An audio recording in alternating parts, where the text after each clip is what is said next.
the trickery, like how much they can pull off in the film. We're in China, we're in Korea. Shout out to the set deck folks, the production design. It looked like we were overseas. We were in Vancouver the entire time.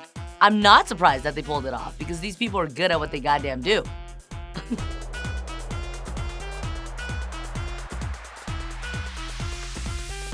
Describe Joyride in one sentence. No. I'm gonna give you some adjectives. Raunchy. Debauchery. I'm gonna give you chaos. Sex. Heart. Identity. Friendship. Saliva. Joyride is about 4 friends who go on this like once-in-a-lifetime adventure way across the world. Best friends trip. This is gonna be iconic. It's a chance for them to connect with like who they really are and their friendships and maybe their inner freak. Joyride is absolutely the first of its kind. We grew up on hard R comedies and we were often the butt of the joke, and it's never been like us at the forefront telling our story, making fun of ourselves, and written and helmed by 3 incredible Asian women who you know, are disgusting. And this is a work trip for me. Audrey, I got you. Look at me. You're thinking about a dick. Damn it, you're right. My favorite question I've gotten on a carpet in certain places is like, how is it shooting in Korea and China?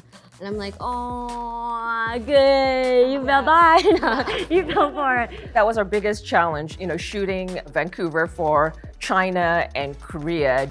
I'm an immigrant, I grew up in Asia. Even if we couldn't be in the physical location, that the soul of it felt authentic and genuine. We had these amazing heads of department. Our production designer, Michael Walk. Making Joyride work in Vancouver as China and Seoul, Korea, and Paris was very challenging because Vancouver doesn't look like any of those places. What it took was everybody getting on board, all putting our heads together and finding the right locations.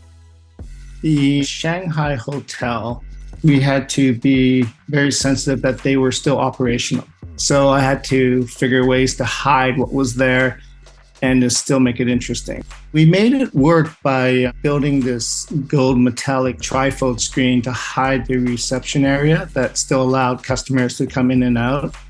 And it provided a nice kind of Asian vibe to it. There's a lot of blue drapery in there, but it works. Sabrina's dance challenge was shot in the bar that we shot the other scene in. There was a few little decorative pieces that set deck brought in that were more of an Asian vibe to them.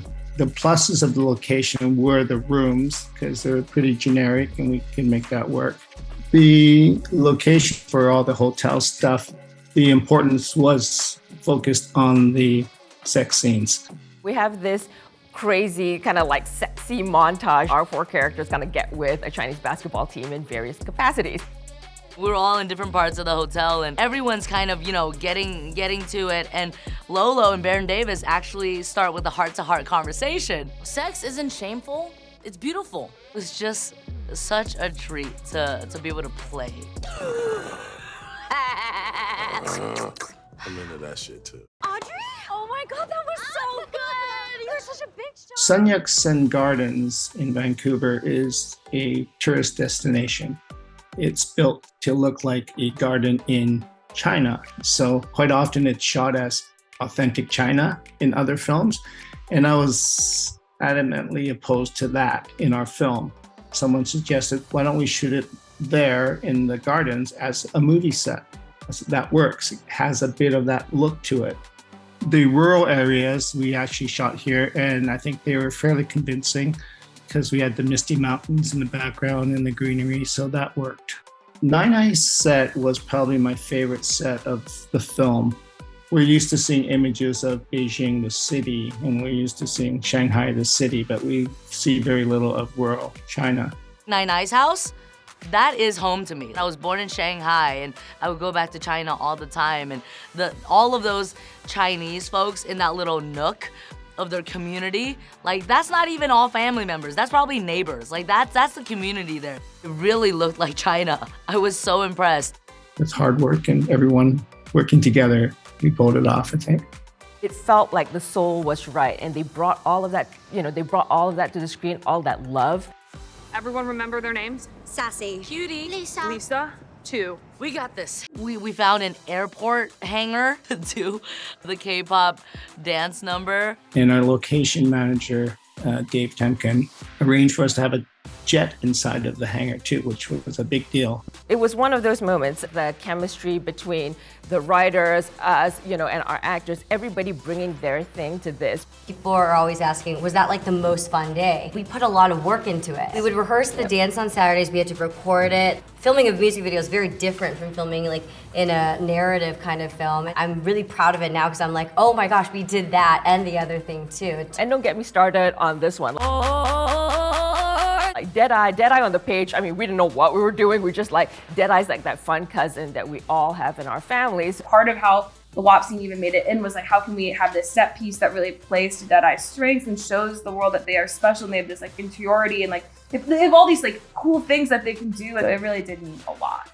There's so many set pieces in this film that really keep you on your toes. And so every moment in this film is a big moment. I'm not racist. You don't like boba and you never fucked an Asian guy. Damn, still? When I masturbate, I sometimes fantasize about Splinter. He's Asian. He's a rat. He's a good father. When I first read the script of Joyride, I was just blown away at the fact that this exists.